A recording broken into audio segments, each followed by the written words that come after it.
Terima kasih atas kehadiran Bapak dan Ibu dan teman-teman semua, khususnya Ibu Ria yang menjadi narasumber pada pagi hari ini, sore hari ini. Lalu kita juga sudah lihat ada Mbak Riri, ada Bu Titin, lalu juga ada teman-teman dari PPPI, dari FT Fakultas Teknik UI. Selamat datang. Selamat datang dan selamat sore.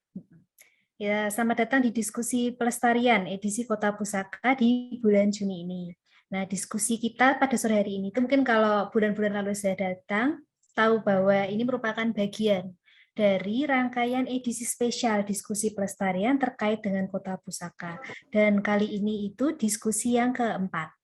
Nah, diskusi edisi khusus ini dulu dibuka pertama kali itu di bulan Februari dengan topik meninjau kembali piagam pelestarian Kota Pusaka Indonesia, yaitu oleh Ibu Laretnadi Sakti. Lalu dilanjutkan dengan mengulas keunggulan nilai-nilai Kota Pusaka oleh Bapak Catur Kukuh. Dan yang ketiga di bulan lalu itu mengupas kelembagaan dan tata kelola Kota Pusaka bersama Profesor Heri Wibisono. Nah, pada kesempatan kali ini, di sore hari ini, kita akan mengulik Kota Pusaka dari sisi inventarisasi dan dokumentasi. Dengan narasumber hari ini, Ibu Febriani Suryaningsih, Direktur Eksekutif dari Pusat Dokumentasi Arsitektur Indonesia. Sebelum memulai diskusi, mari kita lihat dulu video pembuka diskusi pelestarian Kota Pusaka. Selamat menyaksikan.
Oke, jadi baru saja kita saksikan ya video kota-kota pusaka kita yang unik, indah, ngangenin, bikin pengen jalan-jalan. Oke, selanjutnya kita akan mendengarkan kata pengantar dari Sekretaris Dewan Pakar BPPI yang pada kesempatan ini disampaikan oleh Dr. Titin Fatimah.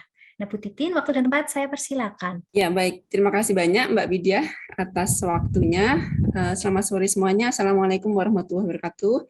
Salam sejahtera, Om Swastiastu, Shalom, Namo Buddhaya. Senang sekali rasanya pada sore hari ini kembali kita berjumpa lagi dalam serial diskusi yang ini sudah kali keempat ya Mbak Widya ya. Rencananya diskusi tentang pelestarian Kota Pusaka ini akan diselenggarakan secara rutin ya. Mudah-mudahan sampai akhir tahun nanti kita akan bisa berkumpul untuk diskusi terkait pelestarian Kota Pusaka ini setiap bulannya begitu ya. Dan ada banyak hal yang mungkin kita tahu ya, Indonesia punya banyak sekali potensi Kota Pusaka. Namun mungkin tidak banyak orang yang sadar bagaimana kemudian memperlakukan Kota Pusaka tersebut gitu ya. Kita punya barang yang bagus, tapi kalau kita tidak bisa merawatnya itu mungkin tidak akan awet begitu ya. Begitu juga dengan Kota Pusaka. Indonesia punya banyak potensi dan juga kekayaan Kota Pusaka yang tersebar di berbagai wilayah, akan tetapi pengetahuan untuk bagaimana melestarikan itu menjadi sangat penting dan mungkin tidak banyak orang tahu. Nah, dalam tahapan-tahapan pelestarian ada satu tahapan penting yang kita juga tidak bisa melewatkan, yaitu tahapan inventarisasi dan dokumentasi pusaka. Nah, ini adalah satu tahapan awal kalau kita ingin melakukan sebuah rangkaian kegiatan pelestarian begitu ya. Seperti dokter, kalau kita ingin membuat satu penanganan terhadap pasien, kita harus tahu dulu gitu ya. Ini pasiennya kenapa sih, permasalahannya apa sih gitu ya. Itu kan harus dilihat dulu ya, di data dulu, tensinya seperti apa, darahnya seperti apa dan lain sebagainya untuk mendapatkan satu diagnosis yang tepat. Begitu juga penanganan terhadap kota pusaka, bagaimana pelestariannya, itu akan bisa direncanakan dengan baik kalau kita punya data yang lengkap. Dan data yang lengkap akan bisa diperoleh dengan adanya kegiatan inventarisasi dan juga dokumentasi yang baik dan benar. Nah, kebetulan sore hari ini kita mendapatkan satu kesempatan yang bagus, bisa menghadirkan Mbak Ria dari PDA, Pusat Dokumentasi Arsitektur Indonesia, yang beliau saya kira sudah tidak diragukan lagi kepakarannya terkait dengan kegiatan inventarisasi dan dokumentasi pusaka, karena pengalaman beliau juga sudah sangat banyak ya terkait dengan bagaimana kegiatan inventarisasi dan juga dokumentasi ini. Saya rasa ini akan jadi satu pembelajaran yang sangat penting dan menarik untuk kita simak bersama. Mudah-mudahan akan memperkaya wawasan kita terkait dengan pelestarian kota pusaka. Mungkin itu saja. Terima kasih banyak Mbak Ria sudah berkenan untuk hadir sore hari ini untuk berbagi pengetahuan dengan kita semuanya. Terima kasih. Mungkin itu Mbak Widya. Mudah-mudahan acaranya bisa berjalan dengan lancar. Terima kasih banyak. Waalaikumsalam warahmatullahi wabarakatuh. Terima kasih banyak Ibu Titin untuk pengantarnya yang menggelitik ya, khususnya tentang pentingnya dokumentasi dan inventarisasi, dan tadi dianalogikan sebagai dokter yang mengumpulkan data sebelum melakukan diagnosa. Jadi semakin tidak sabar untuk bisa mengulik lebih lagi nih soal pengumpulan data ala pelestarian pusaka. Oke, jadi selanjutnya kita akan masuk ke segmen utama kita, yaitu diskusi pelestarian yang akan dipandu oleh satu lagi tamu spesial kita pada itu Mas Hafisuddin, yang saat ini sedang bertugas sebagai pelaksana fungsi kebijakan bidang agama, pendidikan, dan kebudayaan di Deputi Bidang Kebijakan Pembangunan BRIN. Beliau adalah lulusan arkeologi UGM, pernah bekerja sebagai pengelola data arkeologi di Balai Arkeologi Provinsi Bali. Memiliki minat di bidang kajian kebijakan publik, khususnya berkaitan dengan bidang kebudayaan. Luar biasa sekali. Nah, Mas Hafisuddin akan menjadi moderator kita pada sore hari ini. Apakah sudah hadir Mas Hafiz atau Mas Udin nih manggilnya? Oke, mantap. Ya, sama aja. Oke, siap, mantap. Oke, Mas. Kalau gitu waktu dan tempat saya persilakan. Silakan memandu. Mari. Ya, terima kasih Mbak Widya atas waktu yang telah diberikan. Ya, Assalamualaikum warahmatullahi wabarakatuh. Salam sejahtera bagi kita semua. Om Swastiastu, Namo Buddhaya, Rahayu. Selamat sore Bapak Ibu, rekan-rekan, teman-teman semua. Perkenalkan sebelumnya, saya ditugaskan sebagai moderator yang memandu acara diskusi kita pada hari ini. Saya saat ini bertugas sebagai pelaksana fungsi bidang kebijakan agama, pendidikan, dan kebudayaan di BRIN, dan tentu kaitannya dengan kebudayaan ya pada topik kita sore kali ini. Izinkan saya membacakan tata tertib terlebih dahulu dalam diskusi ini. Pertama itu peserta diharapkan mute mic ya saat acara berlangsung. Kemudian selama acara berlangsung, peserta dapat mengajukan pertanyaan pada kolom chat Zoom dengan format #tanya_nama_pertanyaan. Kemudian bagi peserta yang beruntung dapat bertanya secara langsung ya. Jadi tidak usah ragu, tidak usah malu, langsung utarakan saja. Ya, selanjutnya mohon izin saya membacakan CV narasumber kita pada sore hari ini. Selamat datang Ibu Ria, telah hadir di antara kita semua yang sebentar lagi akan memaparkan tentang inventarisasi dan dokumentasi pusaka. Tentu ini CV-nya Bu Ria ini sangat banyak ya, jadi saya mohon maaf kalau tidak bisa membacakan semuanya. Ini secara garis besar aja. Beliau adalah Insinyur Febrianti Suryaningsih atau yang akrab bisa dipanggil dengan Bu Ria. Beliau adalah lulusan jurusan Arsitektur Universitas Tarumanegara. Saat ini menjabat sebagai Direktur Eksekutif Pusat Dokumentasi Arsitektur Indonesia dan aktif terlibat dalam berbagai kegiatan pelestarian bangunan dan kawasan cagar budaya di Indonesia. Beliau saat ini punya banyak sekali pengalaman, salah satunya menjadi asisten arsitek almarhum Han Awal, terlibat dalam proyek konservasi gedung Museum Bank Indonesia Kota Tua Jakarta antara tahun 2006 sampai tahun 2007. Kemudian beliau bersama tim kurator pernah mengkurasi beberapa pameran, antara lain Tegang Bentang di tahun 2007, kemudian Fortscape A New Horizon di tahun 2010. Melalui Pusat Dokumentasi Arsitektur juga aktif menyelenggarakan beberapa pelatihan pelestarian bangunan dan kawasan bersejarah di Indonesia. Juga mendampingi beberapa kota pusaka dalam melakukan kajian-kajian pelestarian. Ya, seperti yang kita tahu, misal pekerjaan inventarisasi dan dokumentasi ini tidak pernah habis ya. Bahkan kalau misalkan teman-teman berkunjung atau bertanya ke teman-teman yang ada di Kemendikbud, itu masih banyak yang masih perlu dikerjakan tentang inventarisasi ini. Belum lagi nanti ke depan pasti banyak laporan-laporan dan data-data terbaru gitu kan. Tentunya hal yang perlu dijawab juga nanti oleh Bu Ria, mungkin apa aja nih yang diperlukan untuk inventarisasi dan dokumentasi pusaka nih, yang asetnya kita sangat banyak. Kemudian kira-kira bagaimana sih cara inventarisasi dan dokumentasi pusaka yang baik itu? Oke, mungkin langsung saja saya serahkan waktu dan tempat Ibu Ria untuk memaparkan materinya. Silakan Ibu. Selamat sore Mas Hafiz, selamat sore Bu Titin, Mbak Widya, Mas Hasbi, dan teman-teman BPPI dan rekan-rekan sore ini. Mohon maaf saya mungkin kayaknya tidak menyalakan video ya, ini soalnya sinyalnya sedang kurang baik, jadi supaya lebih lancar lah begitu. Mohon maaf sebelumnya, saya tutup dulu, kemudian saya share. Sudah terlihat? Maaf. Apakah sudah terlihat? Belum kayaknya ya. Masih loading ya? Masih loading ya, masih loading. Sudah Bu. Oh sudah ya, ya. Okay. Ya saya langsung saja. Terima kasih atas kesempatan dan waktunya. Senang sekali sore ini kita bisa bertemu dan berkumpul di sini. Ini sifatnya lebih kepada sharing dan saya yakin bahwa teman-teman atau rekan-rekan yang hadir sore ini kali juga melakukan hal yang sama gitu ya terkait inventarisasi dan dokumentasi. Jadi mungkin nanti kita bisa saling berbagi pengalaman-pengalaman yang sudah pernah dilakukan. Kebetulan di tahun 2019 atau 2018 gitu ya, kami pernah terlibat juga di dalam penyusunan modul teknis pelatihan untuk program Kota Pusaka. Dan waktu itu menyusun modul dan paparan ini disusun gitu. Jadi mungkin paparan ini sebenarnya memang untuk program pelatihan dan agak banyak. Jadi nanti kalau misalnya waktunya sudah kurang mencukupi, nggak apa-apa, kita skip aja. Nanti kita lebih banyak ngobrol-ngobrolnya gitu ya, Mas Hafiz. Jadi memang sore ini nanti akan berbagi tentang pemahaman apa itu inventarisasi dan dokumentasi, kemudian bagaimana penilaian kondisi terhadap objek-objek tadi seperti yang Bu Titin sampaikan.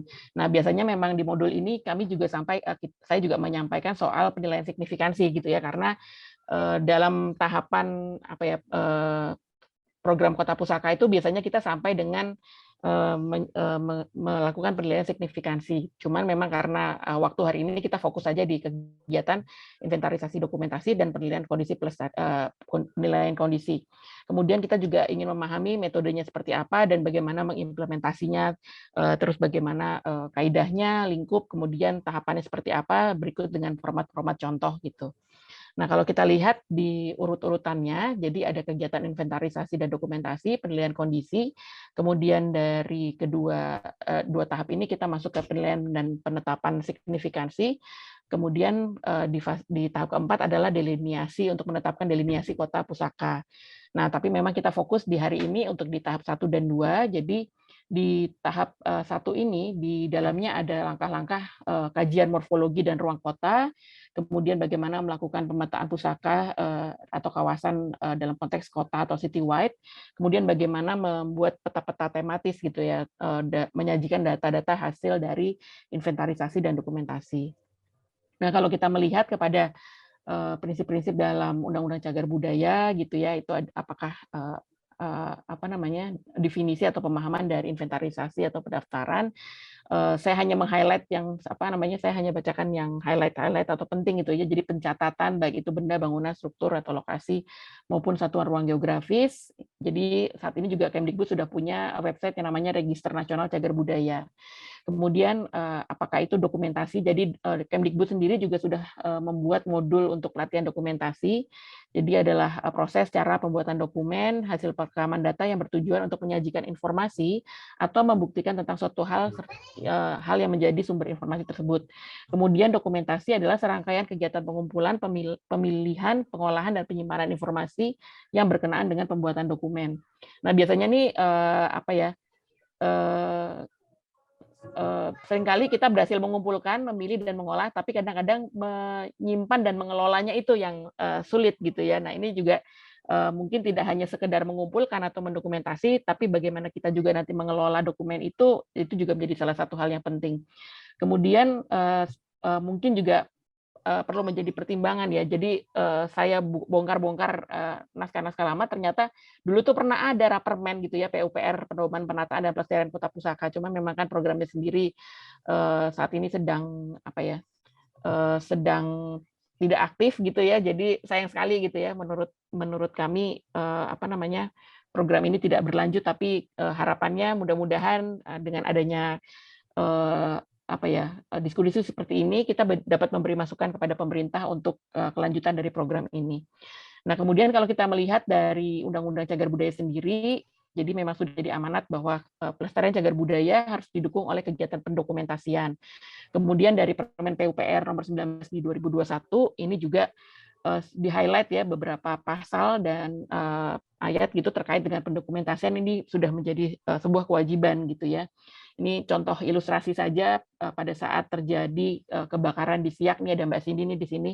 Jadi bagaimana teman-teman aktivis pelestari di Siak kemudian melakukan dokumentasi dalam rangka untuk memetakan dampak dari kebakaran gitu yang terjadi. Jadi istilahnya tidak hanya dokumentasi dan inventarisasi itu tidak hanya diperlukan saat sebelum perencanaan atau apapun itu, tapi bahkan pada saat terjadi bencana atau ada sesuatu hal yang di luar kendali gitu ya. Nah, dokumentasi itu juga diperlukan gitu ya. Jadi dari yang dilakukan oleh teman-teman di Siak ini melakukan pendataan terkait dari bencana kebakaran dan berapa banyak aset pusaka yang kemudian terdampak dari kebakaran itu, dan bagaimana penanganannya tentunya dapat ditentukan setelah adanya dokumentasi ini. Nah, kalau kita melihat dari ICOMOS sendiri, itu ada beberapa prinsip bagaimana prinsip-prinsip dari inventarisasi dan dokumentasi. Jadi mengumpulkan informasi yang menjelaskan konfigurasi bentuk fisik, kondisi fisik, fungsi dari objek-objek yang akan kita data, kemudian catatan rekaman monumen atau kelompok bangunan, meliputi komponen ragawi dan bukti tak ragawi. Jadi memang segala sesuatu yang ragawi itu tidak bisa dilepaskan dari bukti tak ragawi gitu. Jadi siapa penggunanya, kemudian orang-orang yang tinggal di tempat tersebut, kemudian ada tradisi apa gitu ya. Jadi memang mau tidak mau kedua hal ini saling terkait gitu. Kemudian inventarisasi dan dokumentasi merupakan upaya pencatatan dan perekaman. Kemudian inventarisasi sendiri juga adalah pencatatan, pendaftaran atau pengumpulan data. Ini hanya sekilas mengenai prinsip dari ICOMOS. Kemudian mungkin ada juga yang bertanya gitu ya, apa sih pustaka dan apa sih cagar budaya, bedanya apa gitu ya. Jadi sebagai gambaran saja gitu ya, pusaka itu kalau di Undang-Undang Cagar Budaya masuknya ke aspek warisan budaya. Jadi segala sesuatu yang mungkin belum berstatus legal atau cagar budaya. Jadi kalau cagar budaya itu statusnya sudah legal atau resmi atau sudah ditetapkan oleh sebuah surat keputusan dan punya status hukum gitu ya. Nah, kalau di cagar budaya sendiri menjadi benda, bangunan, struktur, situs, dan kawan. Jadi kalau benda itu ada, pasti tahu kita koleksi museum, buku, hiasan, jadi movable gitu ya. Nah kalau bangunan kita sudah tahu, nah struktur ini yang kadang susah gitu menentukan itu ya. Jadi kita mungkin mendefinisikannya segala sesuatu yang tidak beratap gitu ya, tapi hasil produksi manusia juga. Jadi seperti jembatan, rel kereta api, misalnya dinding benteng atau tembok kota, saluran-saluran kuno atau drainase, kemudian tugu dan monumen atau masih banyak lagi gitu. Jadi struktur memang agak sulit gini mendefinisikannya. Kemudian situs itu adalah seperti kompleks ya. Jadi masih dalam satu satuan ruang geografis, misalnya dalam satu desa gitu ya. Di situ ada beberapa atau lebih dari satu objek cagar budaya. Jadi bisa ada struktur, ada bangunan, ada benda gitu ya. Nah, situs itu bisa situs candi, fosil manusia purba, atau tanah adat atau kampung tradisional, kemudian ada situs megalit, makam maupun kompleks olahraga. Jadi kalau kita lihat Gelora Bung Karno itu kita bisa sebut situs karena dia masih dalam satu wilayah gitu ya secara administratif, kemudian di dalamnya ada lebih dari beberapa objek. Nah, kalau kawasan kita tahu bahwa itu melewati batas-batas administratif, jadi bisa dalam satu kota misalnya ada lebih dari berada di sekitar beberapa kecamatan atau beberapa kelurahan gitu atau beberapa kampung gitu ya. Nah, ini bisa masuk ke dalam kawasan. Kemudian kalau menilik kepada Piagam Pelestarian Pusaka Indonesia, dibagi menjadi pusaka alam, pusaka budaya, dan pusaka saujana. Nah, mungkin ini juga sudah diterangkan dalam pertemuan-pertemuan sebelumnya. Jadi ada yang berwujud ragawi maupun tidak ragawi. Jadi kalau kayak pusaka budaya, ini contoh-contohnya saja. Nah, kemudian untuk apa sih kita berlelah-lelah gitu ya melakukan dokumentasi, dan biasanya nih kalau kita bicara dengan teman-teman pemerintah atau pemilik-pemilik bangunan gitu ya, ini kayak semacam pekerjaan yang dianaktirikan lah gitu ya, maunya langsung perencanaan aja gitu. Nah, tapi sebenarnya kalau tidak ada dokumentasi ini gitu ya, seperti tadi Bu Titin sampaikan, tidak mungkin kita membuat sebuah perencanaan. Karena dari dasar dokumentasi dan inventarisasi ini, maka kita bisa membuat rekomendasi penetapan cagar budaya, zonasi deliniasi, kemudian pemeringkatan, kemudian di dalam aspek pelestarian pusaka atau warisan budaya dan cagar budaya, kita juga bisa menentukan program-program terkait kegiatan pelestarian, kemudian produk-produk kebijakan dan regulasi gitu ya, terkait juga peta-peta gitu ya, Perda Pelestarian Cagar Budaya, RT/RW, RTBL, RDTRK, bahkan juga KRK atau IRK gitu ya. Jadi kalau di Jakarta tuh misalnya ada orang ingin memugar satu bangunan, biasanya dia harus minta dulu gitu ya ke dinas perizinan satu pintu, KRK-nya apa. Nah, dari situ ketahuan nih dia akan proyeknya dia akan berada pada bangunan berstatus cagar budaya atau kawasan cagar budaya gitu. Pasti akan ada aturan khusus yang berlaku. Selain itu, kita juga memerlukan pendataan, dokumentasi dan inventarisasi untuk kegiatan heritage impact assessment atau kajian dampak cagar budaya. Kami merasakan betul gitu ya pada waktu tahun lalu kami juga menyusun HIA ini gitu ya. Apabila data atau dokumentasi atau inventarisasinya tidak lengkap atau tidak jelas gitu ya, sangat sulit untuk kita menentukan atribut mana yang punya nilai penting dan mana yang terdampak dari pembangunan tersebut. Jadi memang dokumentasi dan inventarisasi ini merupakan dasar sekali gitu ya dalam segala pengambilan keputusan. Selain itu, mengenai pengelolaan risiko bencana gitu ya, baik pada saat persiapan, saat terjadi bencana, dan pelindungan terhadap bencana dan tanggap setelah terjadi bencana. Jadi contohnya yang kasus di Siak gitu ya. Kemudian ada warisan terkait juga warisan dunia. Nah, kadang-kadang memang kita perlu melakukan pendataan ini, salah satunya untuk mengetahui atribut-atribut penting apa yang ada di dalam satu tempat, kota atau kawasan atau lingkungan gitu ya.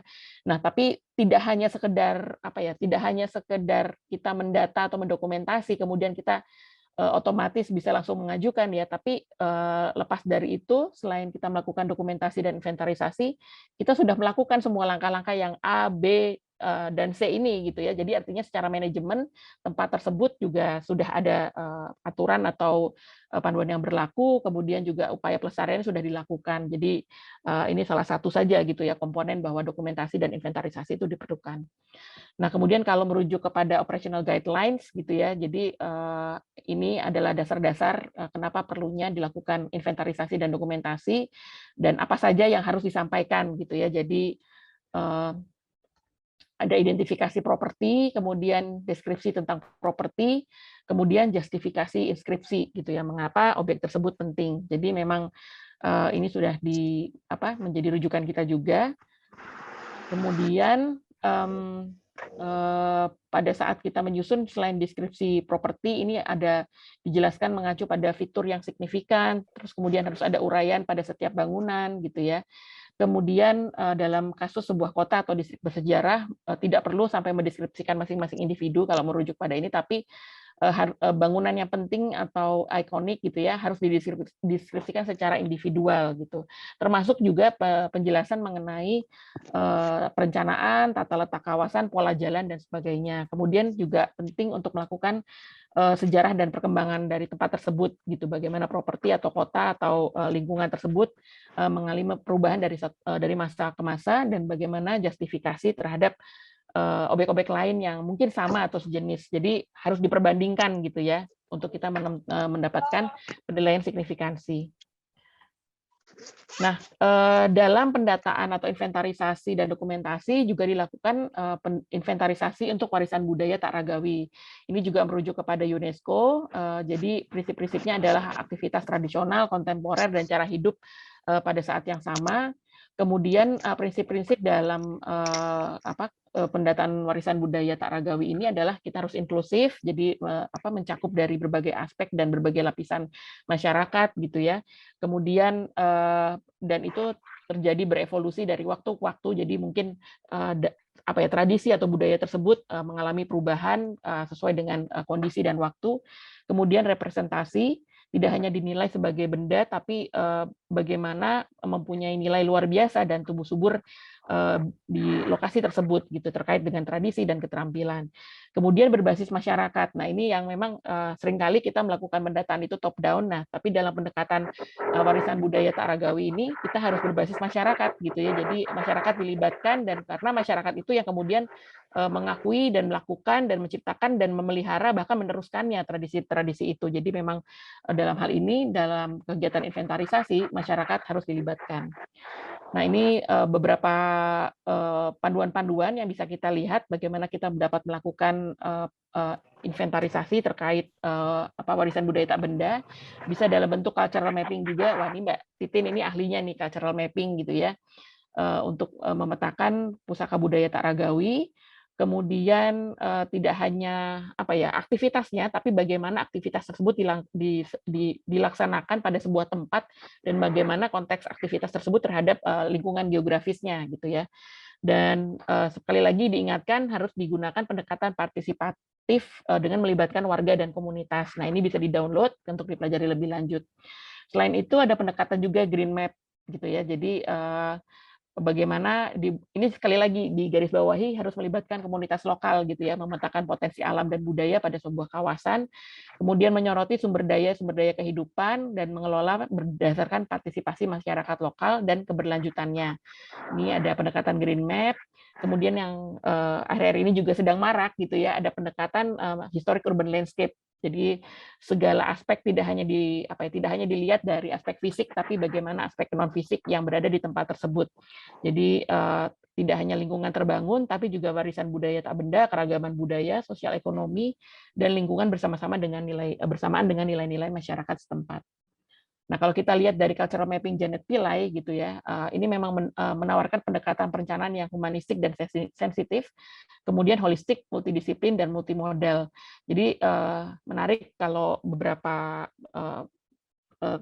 waktu terakhir ini gitu ya sering didengungkan soal ekonomi sirkular dan lain sebagainya. Menarik bahwa Janet Pillay juga menyoroti dalam kita melakukan inventarisasi atau pemetaan ini juga dilihat tidak hanya dari dimensi fisik gitu atau lingkungan, tapi juga dilihat dari dimensi sosial dan dimensi ekonomi gitu ya. Jadi supaya kita bisa melihat bahwa apa yang kita petakan itu sebenarnya merupakan satu ekosistem atau satu linkage yang saling terkait satu dengan yang lain. Jadi tidak hanya dilihat dari place-nya atau bangunan-bangunannya atau naturalnya atau environment-nya, tapi bagaimana tempat itu digunakan atau dimanfaatkan, dan bagaimana pengetahuan orang-orang yang tinggal di tempat tersebut, kemudian bagaimana mereka hidup dan bagaimana mereka melakukan kegiatan di tempat tersebut gitu ya, dan bagaimana mereka beradaptasi pada tempat tersebut, itu merupakan satu kesatuan yang tidak bisa dipisahkan. Dan bagaimana melakukannya, ini banyak sekali cara gitu ya, baik kita melihat dari data statistik, spasial, kemudian secara visual di foto, kinestetik, aural, maupun taktil. Jadi ada banyak-banyak macam-macam lah gitu. Nah, ini salah satu pendekatan yang beberapa kali yang sering digunakan dalam program Kota Pusaka. Salah satunya adalah teknik inventarisasi merujuk pada InterSafe. Jadi ini salah satu teknik inventarisasi yang dikembangkan oleh pemerintah Denmark. Teknik ini digunakan untuk pendataan terhadap bangunan dan lingkungan fisiknya.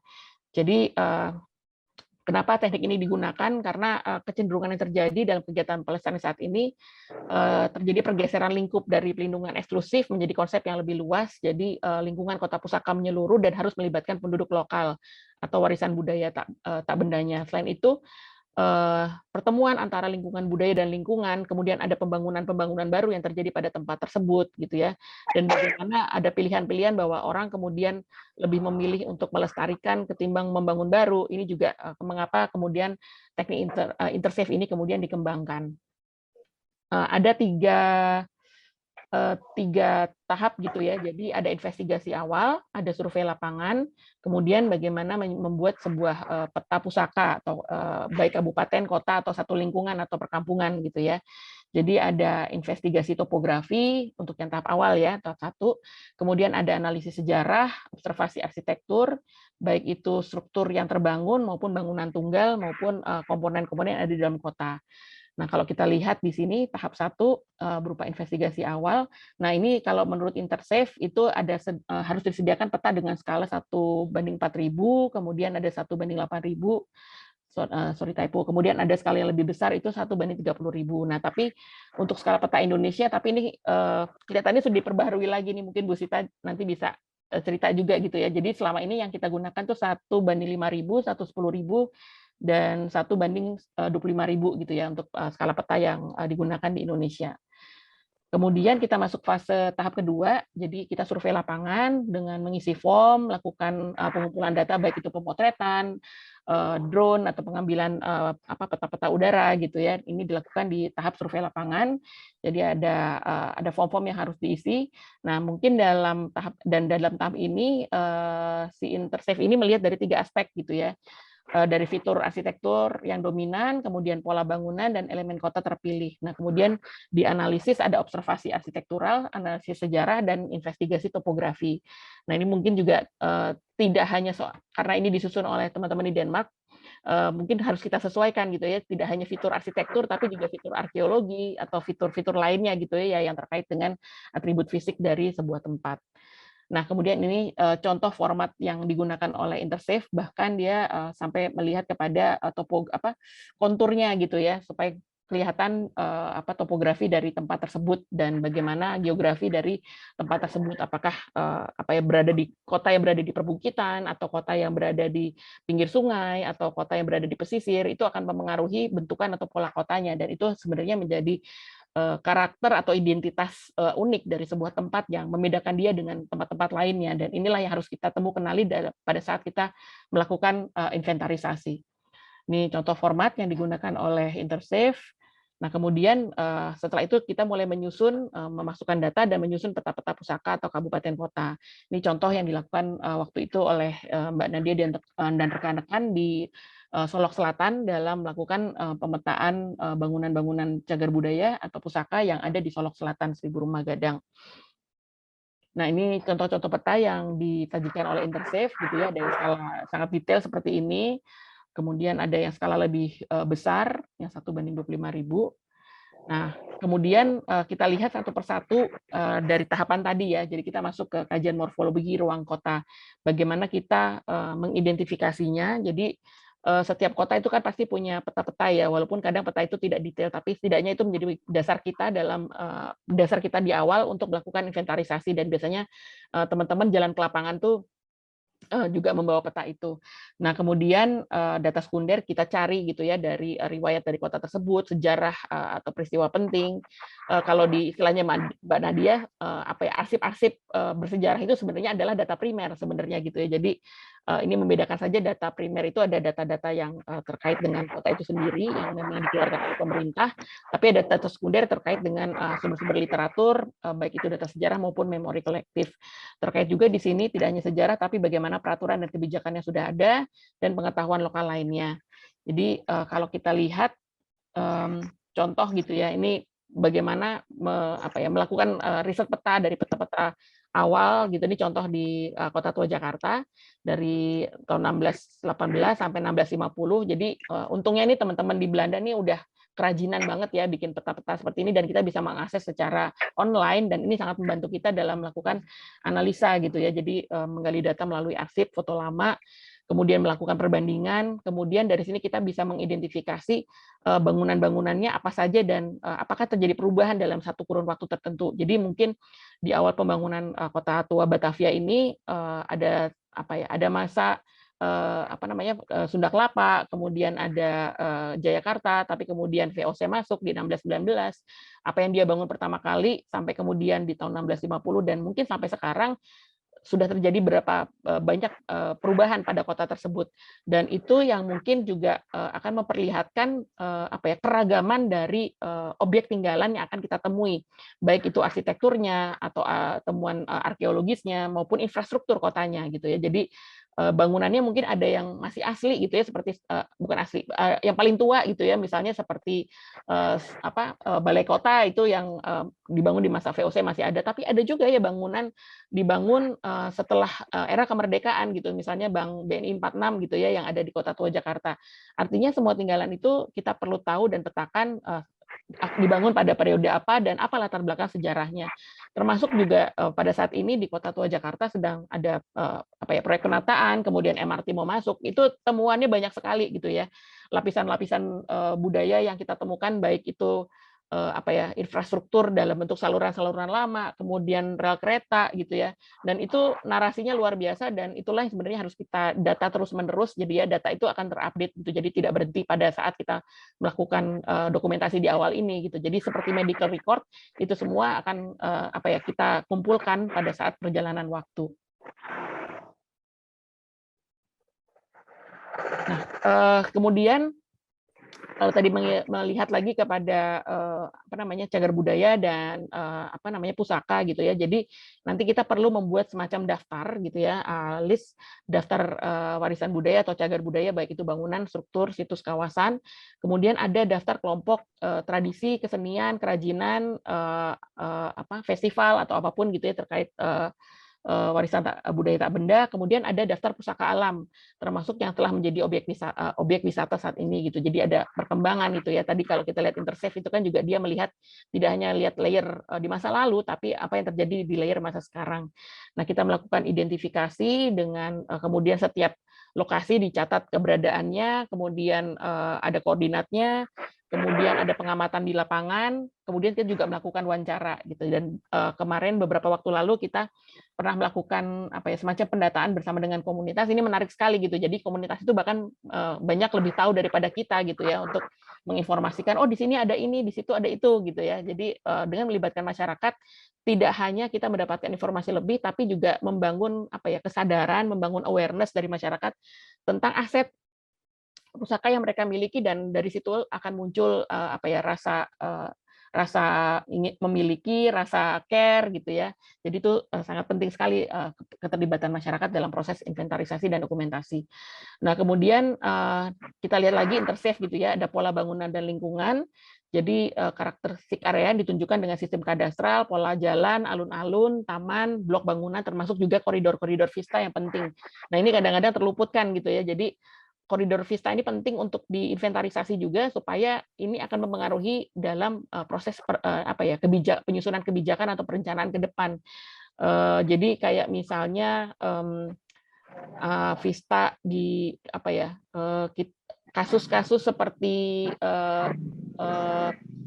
di Wina atau di tempat-tempat lain gitu ya, yang sempat terancam status warisan dunianya, kebanyakan karena urusan vista gitu. Jadi kenapa kita sekarang harus mulai sensitif terhadap urusan vista untuk kita inventarisasi. Kemudian elemen pembentuk kota ini teman-teman sudah sering melakukannya gitu ya. Ada detail arsitektural, kemudian infrastruktur, kemudian ada serial fasad gitu. Jadi bukan hanya perbangunan, tapi juga bagaimana itu membentuk dalam satu serial gitu ya. Kemudian ada komponen arsitektur kota gitu, termasuk juga jalan-jalan utamanya, mana monumennya ikonik, baik berupa tugu, alun-alun ataupun bangunan. Ini termasuk juga tadi ya tinggalan arkeologis, baik itu cerucuk, kanal, sisa pondasi, jalur rel kereta api, dan saluran drainase. Nah, ini untuk yang tahapannya gitu ya, untuk pemetaan pusaka citywide. Jadi ada pengumpulan data survei di lapangan, kemudian mulai melakukan pengisian form. Jadi form ini macam-macam ya, kita bisa membangun berbagai format, apa saja data yang ingin kita kumpulkan. Tapi sekali lagi saya selalu ingat gitu ya, kalau pernah kita diskusi dengan Ibu Janet, kebutuhannya apa gitu. Jadi itu dulu gitu ya yang kita diskusikan gitu ya, kebutuhan data ini untuk apa gitu. Jadi dari kebutuhan itulah kita baru susun data-data apa, metadata apa yang perlu kita susun, dan itulah yang akan dikumpulkan data-datanya. Jadi riwayat objek, informasi umum tentang kepemilikan, kemudian karakteristik arsitektural, guna bangunan, kemudian kalau untuk yang tak ragawi mungkin jenis kesenian atau detailnya aktivitasnya seperti apa, bagaimana kesenian tersebut dilaksanakan, bagaimana kerajinan itu dikerjakan, dan bagaimana sumber-sumber kayak kerajinan itu misalnya mengambil sumber daya dari sekitarnya, di mana saja lokasinya gitu ya, ngambilnya dari mana, kemudian bahan-bahannya apa, kemudian siapa yang melakukannya, apakah maestro-maestronya masih ada, kemudian kalau pusaka alam misalnya jenis vegetasi atau satwa yang khas yang terkait dengan geografi lokasi tersebut gitu. Jadi misalnya ini habitatnya binatang A, kemudian di lokasi ini adalah, dan di sekitarnya pasti misalnya ada tanaman-tanaman ini karena biasanya binatang ini makanannya adalah tanaman ini gitu misalnya. Nah ini biasanya memang dalam satu satu ekosistem atau satu mata rantai.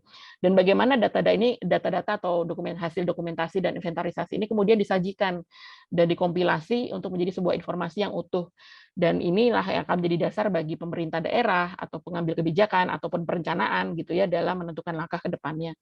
Nah, ini bagaimana disajikan, disimpan dan dikelola dengan teknik yang tepat dan memiliki sistematika yang teratur. Jadi saya ingat tuh kalau dulu waktu kuliah gitu ya suka dicela-cela gitu kalau nyimpen namain file gitu ya.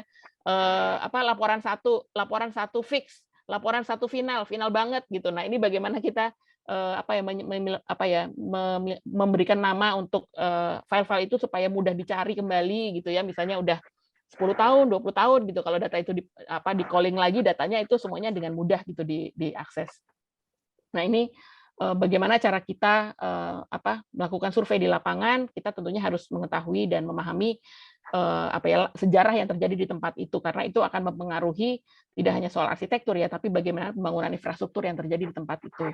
Kemudian dulu waktu kuliah gitu ya, karena saya latar belakangnya arsitek, ngapain sih saya mesti capek-capek ngapalin beginian gitu ya, tapi ternyata ini penting sekali gitu ya. Dan apalagi setiap budaya itu pasti punya nama yang berbeda-beda gitu ya. Kalau bangunan neoklasik itu elemennya apa gitu namanya. Nah, kalau benteng ternyata punya nama-nama sendiri. Nah, kalau bangunan tradisional, ini contohnya rumah gadang gitu ya, ternyata namanya juga lain gitu ya. Nah, ini kita harus pahami gitu ya sebelum kita melakukan dokumentasi dan inventarisasi. Belum kalau konteksnya di perkampungan tradisional gitu ya. Jadi setiap komponen bangunan yang ada di tempat perkampungan itu misalnya itu punya fungsi sendiri-sendiri dan ada nama-nama daerahnya yang kita harus gali gitu ya. Oh, ternyata gerbang itu namanya Lawa. Ini contoh di mana namanya dokumentasi kami di Wakatobi gitu ya. Ada Baluara gitu, terus kemudian ada Baruga, ada Lawa, ada setiap gerbang-gerbang dikasih nama Lawa, kemudian ada Kamali. Kamali itu apa sih? Nah, itu yang perlu kita gali. Termasuk tidak hanya dari aspek spasial, tapi kita lihat juga dari 3 dimensi atau section dari tempat itu gitu. Jadi kita bisa ngelihat bahwa kampung itu ternyata letaknya di lereng bukit gitu, dan bukit itu ternyata punya hubungan ritual atau sakral terhadap kampung, jadi mereka harus proteksi gitu ya bukit itu gitu, dan termasuk hutan-hutan adatnya mereka, dan bagaimana peran laut dan konteks laut itu terhadap Keraton Lia gitu dalam hal ini. Nah, ini tidak hanya kita lihat dari per satu bangunan, tapi dalam ruang spasial yang lebih luas kita juga harus melihat konteks sebuah tempat. Nah, ini setelah itu baru kita melakukan pengambilan data ini untuk pemotretan. Nah, ini modul yang kami kembangkan juga bersama Kemdikbud gitu ya, bagaimana cara pengambilan pemotretannya seperti apa. Kemdikbud sering sekali mengadakan pelatihan-pelatihan seperti ini, dan sekarang kita juga dengan adanya perkembangan teknologi yang sangat luar biasa, udah macam-macam gitu ya, dengan drone kita bisa melakukan pemetaan satu kampung gitu ya, atau bahkan satu tugu atau monumen kecil pun kita bisa melakukan dengan LiDAR, dengan 3D laser scanner gitu ya. Jadi banyak sekali sekarang teknologi yang dikembangkan untuk membantu kita dalam melakukan dokumentasi dan inventarisasi. Ini contoh saja format yang dikembangkan oleh teman-teman TACB gitu ya. Jadi mungkin ini sudah banyak beberapa juga yang tahu. Ini juga contoh saja bagaimana kita mengembangkan format untuk struktur objek yang jenisnya struktur, kemudian untuk bangunan, kemudian ini bangunan, kemudian budaya tak ragawi gitu ya. Jadi nama organisasinya apa atau komunitasnya, nama senimannya, Kemudian ini jenisnya apa, tadi lisan, ritual, kemudian pengetahuan kearifan lokal, seni kriya atau kuliner, kemudian deskripsi sejarahnya, fungsinya sosial dan budayanya apa, kemudian pelakunya siapa saja, kemudian proses bagaimana membuat karya tersebut, dan bagaimana proses dari pertunjukan atau ritual atau event tersebut. Nah, ini untuk budaya Taragawi. Juga untuk yang alam, jadi apakah dia bentang alam berupa sungai, gunung, lembah, kemudian air terjun, pohon, gitu ya, lanskap buatan berupa kebun, sawah, tambak, kemudian ada deskripsi mengenai objek tersebut. Nah, ini contoh saja pada waktu kami melakukan inventarisasi benteng-benteng Indonesia. Jadi ini ada data lokasi. Waktu itu kami menggunakan format Access, Microsoft Access, tapi sekarang udah banyak ya software-software lain yang mungkin dikembangkan dan lebih user friendly gitu ya. Ini contoh saja, jadi ini mengenai lingkungan sekitar. Ini karena kenapa kami menentukan format seperti ini? Karena memang ada permintaan gitu ya dari nanti data ini bisa digunakan tidak hanya untuk urusan pelestarian atau pemugaran, tapi juga bisa digunakan oleh pemerintah daerah misalnya dalam mengembangkan kawasan tersebut supaya tidak merusak kawasan cagar budayanya gitu. Jadi makanya penting ada lingkungan sekitar, kemudian arsitektur bentengnya sendiri seperti apa, kemudian kondisi keterawatannya seperti apa gitu ya. Dari situ bahkan kita bisa membuat semacam grafik gitu ya. Oh, ternyata ada 60 benteng yang punya potensi untuk dikembangkan dari hasil metadata ini gitu ya. Kemudian aktivitas sosial budayanya apa, dan yang penting juga adalah sejarahnya. Jadi kami juga melist daftar-daftar literatur karena ini bisa digunakan oleh teman-teman lain yang akan melakukan riset terkait dengan objek tersebut, dari mana sumber-sumbernya, ini semua tertulis gitu. Nah, kemudian dokumen yang dihasilkan dari semua ini macam-macam gitu. Nah, ini akan mempengaruhi kita bagaimana cara menyimpannya. Jadi ada dokumen piktorial, verbal, arsip, audiovisual. Sekarang juga tadi dengan adanya teknologi baru seperti 3D laser scanner dan lain-lain, itu filenya makin besar gitu ya. Tapi mudah-mudahan sih dengan teknologi yang akan berkembang, mudah-mudahan ke depan akan lebih ringkas gitu ya sistem penyimpanan data kita, karena beberapa dokumen atau file atau soft file yang menggunakan 3D laser scan dan lain-lain itu cukup berat gitu, dan membutuhkan komputer yang cukup mumpuni untuk bisa buka atau mengolah datanya. Jadi itu agak cukup sulit gitu ya. Nah, kemudian ini juga ya bagaimana manajemen data kita, bagaimana modul, software, dan sistem diseragamkan, harus update terus-menerus gitu ya, dan kadang untuk searching atau penamaan sebuah file gitu ya, itu juga menghindari tanda-tanda yang tidak lazim gitu ya, garis miring, underscore, dan lain sebagainya. Kemudian entry data dilakukan secara berjenjang, kemudian harus ada yang maintain nih gitu. Jadi setelah masuk datanya harus ada yang kelola gitu. Jangan sampai maksudnya data masuk udah kayak gudang mati gitu ya. Jadi data itu hidup gitu loh ya.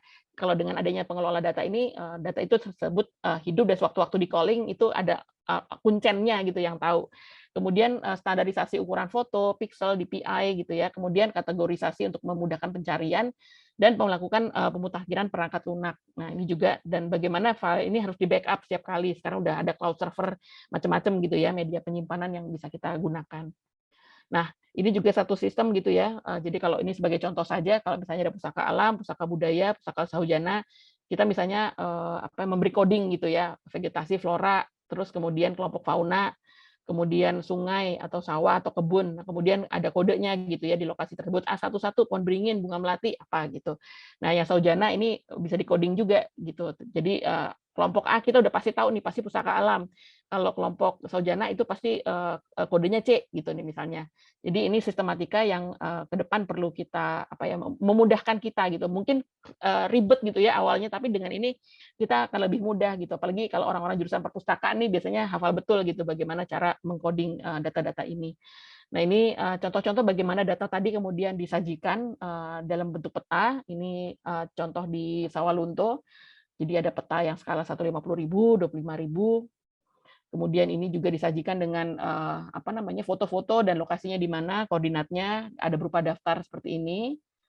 Nah, ini contoh yang bagaimana data-data itu sudah dimanfaatkan ya, bahkan untuk RDTR sebuah kota. Ini contoh di Surabaya. Jadi kalau diklik di website ini, kita bisa ngelihat peta kota Surabaya, dan kalau kita klik layer cagar budaya itu bisa langsung ketahuan gitu ya, yang mana objeknya, apakah mana kawasannya gitu ya, dan ini akan sangat membantu tentunya dalam penentuan kebijakan. Nah, kemudian ini contoh-contoh bahwa pembuatan peta ini juga bisa dibuat peta tematis gitu ya. Jadi pasti dari hasil-hasil temuan kita tadi kita bisa menghasilkan beragam jenis peta gitu ya.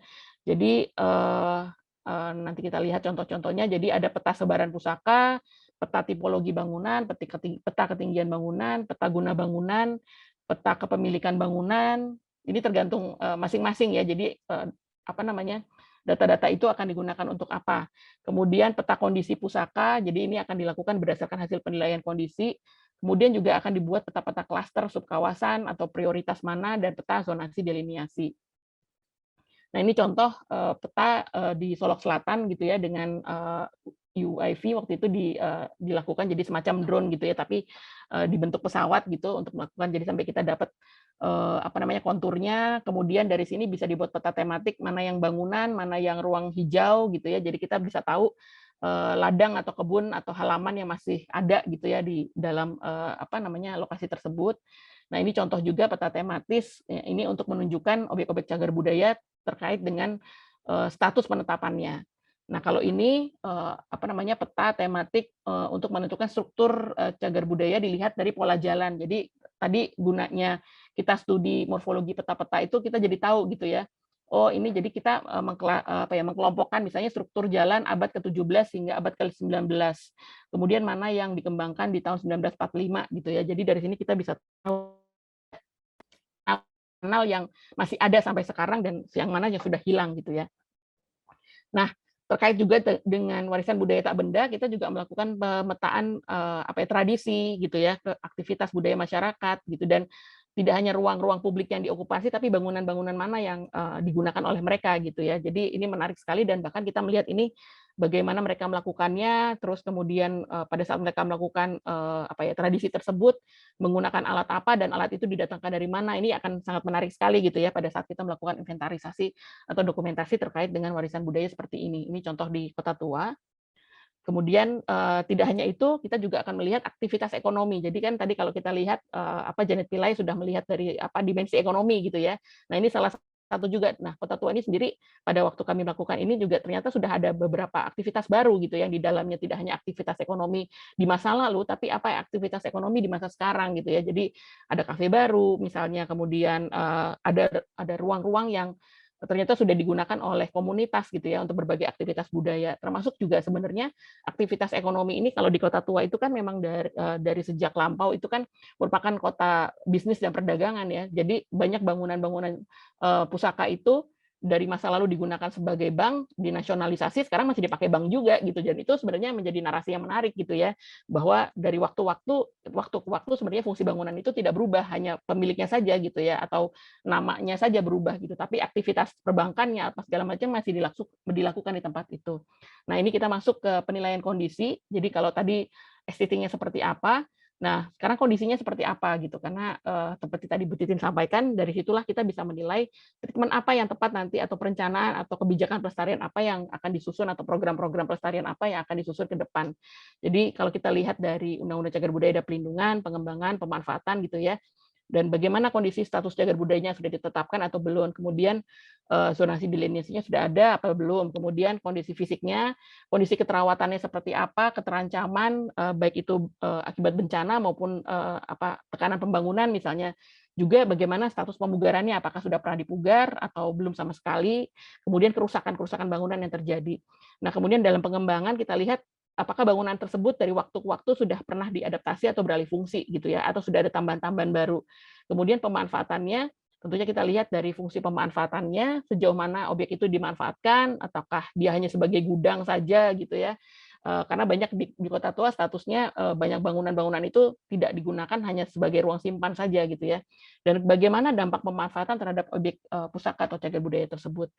Nah, kalau kita lihat secara fisik gitu ya atau ragawi, kita mengapa sih gitu kita harus melihat dari kondisinya, karena seiring berjalannya waktu setiap objek itu di permukaan bumi gitu ya pasti akan mengalami proses interaksi atau degradasi atau bahkan kerusakan atau perubahan gitu ya pada tidak hanya lingkungannya tapi pada objek itu sendiri. Jadi kita lihat dari kapasitas ekologisnya, kebencanaan, kerusakan fisik, mekanis, kimiawi, dan biologis, kemudian ada perubahan fungsi baru, pembangunan baru, maupun perubahan karakter lingkungan.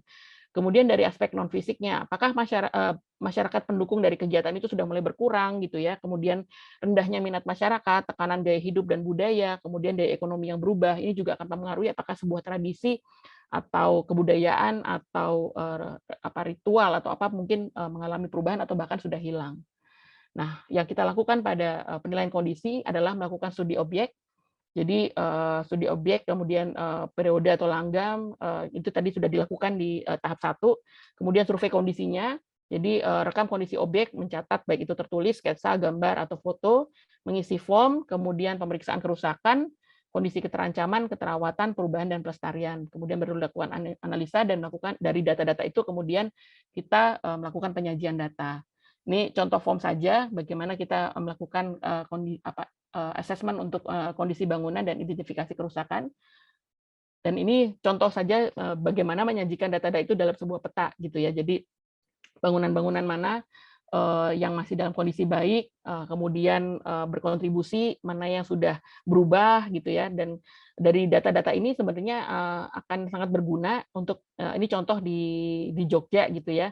Ini data dari teman-teman JHS kalau nggak salah nih, bagaimana merancang sebuah program pelestarian kawasan di Kampung Gamelan. Jadi dari bangunan-bangunan itu dilakukan analisa perubahannya seperti apa, kondisinya seperti apa, dan disinilah akan dibuat program-program pelestarian ke depan. Mungkin demikian, Mas Hafiz. Terima kasih. Mudah-mudahan waktunya tidak lebih. Iya. Ya, terima kasih Ibu Ria atas pemaparannya yang luar biasa. Sepertinya kita dapat ilmu baru ya, bahwa memang inventarisasi dan dokumentasi itu tidak mudah dan tidak sesimpel katanya gitu. Inventarisasi yang nggak sekedar cuman ngedata dalam bentuk nama benda sekian, nomor 1, benda A, benda B gitu. Ternyata banyak sekali yang mesti diisi terkait dengan sistem registrasi. Kemudian dokumentasi juga itu nggak bisa asal foto gitu. Tadi ada macam-macam juga dengan teknik citywide itu pemetaan segala macam. Salah satu yang menarik tadi salah satu teknik inventarisasi ya teman-teman. Di teknik intercept ini saya juga baru tahu ini tentang stepnya dari investigasi awal, kemudian survei lapangan, kemudian membuat sebuah peta pusaka. Oke, kita langsung masuk ke sesi diskusi aja. Sesuai tadi di tata tertib, silakan bagi teman-teman yang ingin bertanya bisa ditulis di kolom komentar. Di sini sudah ada beberapa pertanyaan yang ditujukan ke narasumber. Oke, ini rata-rata pada nanya modul ya. Nanti sama panitia mungkin ya akan disediakan ya. Iya, bisa ditanyakan Iya. karena kan Iya, memang iya. program Kota Pusaka ini kan digagas oleh BPPI gitu ya. Iya. Dan hampir sebagian besar saya rasa juga terlibat dalam penyusunan modul waktu itu dengan PUPR, tapi mungkin harus dicek lagi ya itu modulnya apakah sudah bisa diakses oleh publik atau belum gitu. Oke. Itu untuk modul ya teman-teman, nanti mungkin bisa panitia bisa menjelaskan lebih lanjut ya nanti. Ini ada pertanyaan nih dari Mbak Isti tentang, iya Bu, tadi tadi Bu Ria sempat mention tentang HIA nih. Nah itu mohon dijelaskan Bu, HIA itu apa? Ini Mbak Isti baru dengar nih, apa sih kira-kira HIA itu?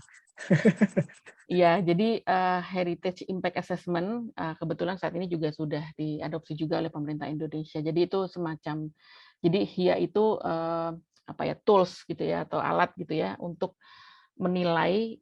Jadi ada mengkaji, menilai, mengevaluasi, kemudian saya lupa satunya lagi apa gitu ya, mengidentifikasi ancaman yang mungkin terjadi dari sebuah usulan, ini baru usulan ya, usulan pembangunan, usulan kegiatan atau pemanfaatan, dan usulan penyusunan sebuah kebijakan. Jadi sebagai contoh gitu ya, misalnya di Kota Tua Jakarta lagi mau ada pembangunan MRT gitu ya. Nah, sebelum MRT itu dibangun, terlebih dahulu pemilik proyek itu, penggagas proyeknya harus melakukan Heritage Impact Assessment dan membentuk sebuah tim itu harus independen gitu ya, nggak boleh yang bisa dikasih nganu-nganu gitu ya. Jadi harus independen dan objektif, dan tim inilah kemudian menilai apakah misalnya perencanaan dari MRT tersebut akan memiliki dampak terhadap temuan-temuan atau objek-objek cagar budaya yang ada di Kota Tua Jakarta misalnya. Jadi mereka bahkan ada dari berbagai bidang kepakaran gitu ya, ada arkeolog, ada struktur, ada apa gitu, dan mereka yang akan memberikan masukan-masukan kepada pemilik proyek dan otoritas setempat, dalam hari ini Pemprov DKI Jakarta, apa ancaman yang mungkin terjadi dan bagaimana mitigasinya. Jadi itu kurang lebih HIA seperti itu.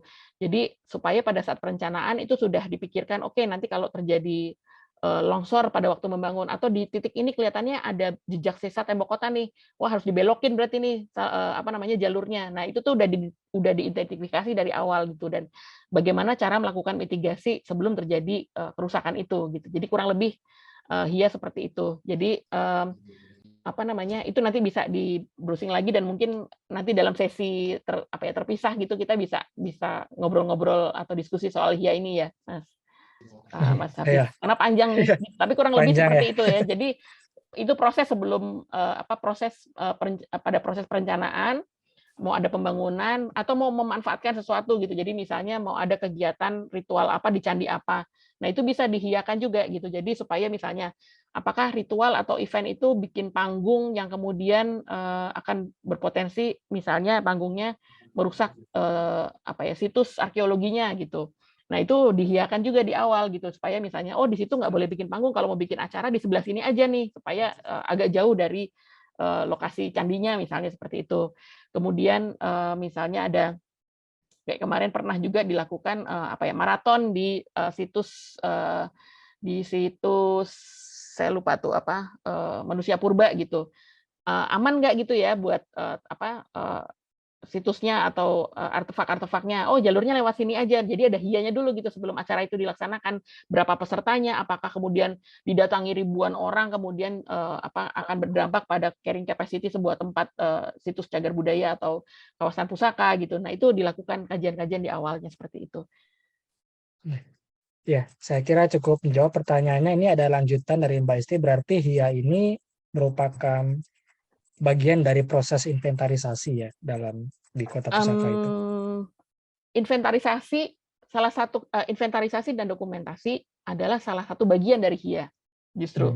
Jadi kita pertama-tama itu harus inventarisasi dulu. Nah, syukur-syukur kalau daerah itu misalnya di Kota Tua tadi ya, itu kan inventarisasi dan dokumentasinya udah detail banget ya, mana yang jejak tembok kota ada di sebelah mana, terus bangunan-bangunannya apa gitu ya. Itu kan udah dilakukan sebelumnya ya. Nah, pada saat misalnya dia lagi mau bangun MRT tadi, jalurnya di sepanjang jalan itu kita udah punya data inventarisasinya gitu loh. Oh, ternyata di sepanjang jalur ini ada bangunan ABCDE yang cagar budaya atau yang warisan budaya atau pusaka. Jadi artinya kita harus hati-hati, nggak boleh A, nggak boleh B, harus ada mitigasi ini, mitigasi itu gitu ya. Jadi HIA itu menggunakan data dari hasil inventarisasi dan dokumentasi itu sebenarnya. Oke, ya semoga menjawab ya Mbak Isti. Nanti kalau kurang jelas mungkin bisa ditulis lagi gitu, memperjelas. Kemudian ada pertanyaan lagi nih, Bu Ria, dari Farah Diba. Ini terkait program inventarisasi ya. Jadi ini mungkin ceritanya Ibu Farah Diba ini dari Dinas di Depok ya. Ada program inventarisasi nih dari tahun 2003 sampai 2013, terus terputus tuh sampai sekarang gitu. Nah itu, iya, Bu. itu kelanjutannya gimana? Iya, memang kalau kebetulan kalau di Jakarta tuh cukup sering ya Bu ya. Misalnya kalau di Jakarta sendiri itu per 3 tahun sih biasanya ya, per 3 tahun. Karena kan kayak kasus misalnya di 2003 atau 2013 Rumah Cimanggis kondisinya masih terbengkalai kan. Kalau data sekarang kan terupdate kondisinya sudah dipugar gitu ya Bu. Jadi iya, betul. Memang kelihatannya harus reguler ya, tapi nggak tiap kali misalnya gitu. Kita udah punya basis data tahun 2003 gitu. Jangan sampai misalnya ada 2020 gitu ya, atau 2022 gitu ya. Kita berangkat dari nol lagi, tapi dari data itu kita update gitu ya. Jadi udah kayak ini Bu, medical record lah, kayak kita punya kartu pasien gitu ya. Kalau ke dokter itu kan semua catatan dari sejak kita berobat sampai umur berapa apa gitu kan, semua catatannya lengkap. Nah, ini sebenarnya memang perlu diberi masukan ya Bu, teman-teman dari Dinas Kebudayaan untuk misalnya mengupdate data-data itu per 3 tahun atau per 5 tahun gitu Bu. Jadi supaya kalau ada perubahan atau ada pembangunan atau apapun gitu ya yang menyebabkan terjadinya perubahan sebuah tempat atau objek pusaka itu bisa dengan cepat teridentifikasi atau terdata gitu Bu.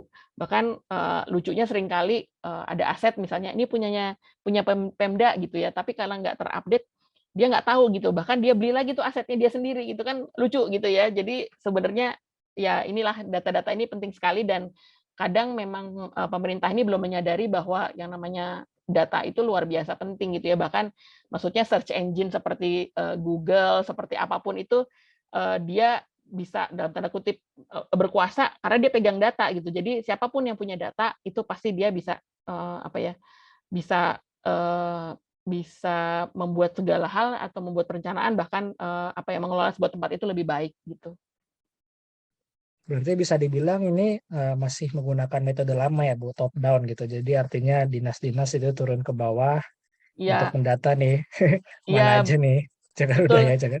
Jadi mungkin menarik juga Bu Farah, Hmm. kalaupun misalnya bukan dinas dinas langsung gitu ya, tapi melibatkan kampus, universitas gitu yang ada di Depok gitu ya. Jadi bagian dari mengedukasi juga sebenarnya gitu ya. Jadi misalnya Bu Farah dengan Mas Mushab gitu ya bikin kegiatan pendataan dengan melibatkan kampus, di satu sisi datanya dapat, mahasiswa juga belajar, itu kan maksudnya salah satu juga gitu ya, yang kan sekarang zaman kampus merdeka ya Bu Farah gitu, jadi bahkan kampus bisa berperan serta gitu, dan pendataan atau pendaftaran atau pendataan ini atau inventarisasi ini sebenarnya bisa dilakukan oleh masyarakat juga gitu. Jadi kalau bisa berkolaborasi kenapa tidak gitu. Saya kira juga itu didukung ya Bu dengan Undang-Undang Registrasi Nasional ya tahun Ya. 2021. Artinya memang masyarakat juga sudah punya akses gitu untuk misalkan ada menemukan suatu hal yang baru, temuan-temuan baru itu bisa dilaporkan gitu. Dan memang ya tugas Dinas Kebudayaan untuk merekap itu semua supaya sesuai dengan standar yang dimiliki di sistem itu gitu.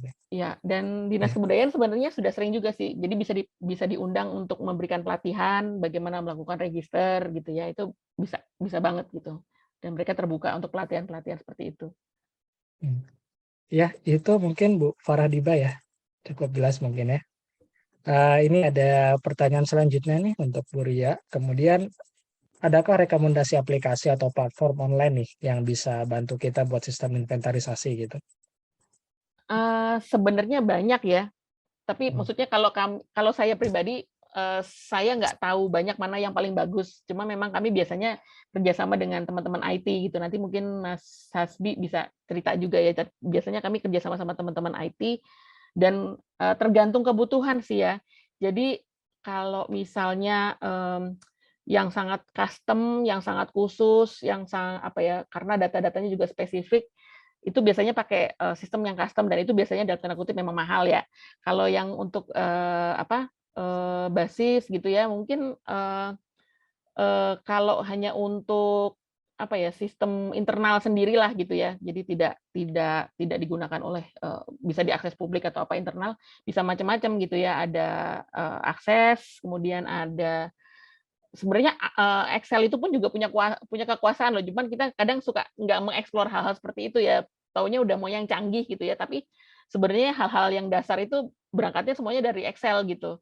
Jadi karena kejarangan kita berurusan sama metadata seperti itu, makanya kita mikirnya wah itu udah canggih-canggih banget gitu ya. Padahal sebenarnya basisnya dari itu. Jadi kalau menurut saya sih banyak pilihan sekarang, banyak fitur, dan kebetulan memang saya tidak berkutat langsung kepada tidak menangani langsung kepada sistemnya gitu. Jadi biasanya kami menugaskan satu tim tersendiri untuk menangani sistem metadatanya seperti itu. Ya, mungkin Mas Hasbi itu bisa nambahin nggak tuh soal platformnya kira-kira untuk sistem inventarisasi itu yang recommended apa nih buat kita-kita nih supaya belajar juga gitu. Ya.